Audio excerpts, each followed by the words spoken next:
Alors le Petit Nicolas, il y a une histoire, c'est que il y a une première période du Petit Nicolas, une première version qui était une vraie bande dessinée avec des cases et des bulles qui paraissait dans un journal belge et en fait qui a été arrêté parce que je pense que ça n'avait pas trop de succès, mais surtout le Sampé n'aimait pas la forme bande dessinée, la contrainte des cases, la contrainte des bulles, ça l'embêtait beaucoup et donc ils ont arrêté.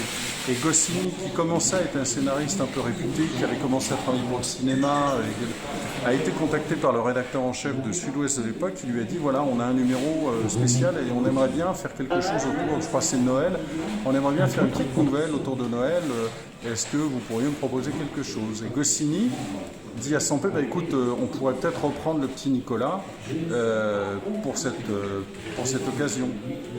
Et Sampé lui dit, écoute, non, moi les bandes dessinées, j'aime pas ça. Alors un peu par boutade, il lui dit bah, t'as qu'à écrire un texte et puis moi je ferai les illustrations et puis comme ça va tout seul. Et Goscinny dit d'accord, il se met à la machine à écrire et il écrit la première histoire du Petit Nicolas qui est publiée dans Sud-Ouest et Sud-Ouest reçoit très très vite, mais vraiment très très vite, une quantité énorme de courriers de gens qui disent ah mais c'est formidable, qu'est-ce que c'est drôle. Et le rédacteur en chef de Sud-Ouest, qui est pas bête, rappelle Goscinny en disant vous pourriez m'en faire d'autres. Et c'est comme ça que le Petit Nicolas a commencé. Et donc ça a été publié dans Sud-Ouest.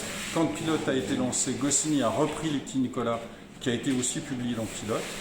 Et ensuite, il y a eu très vite derrière les premiers recueils chez De Noël qui ont été un grand succès.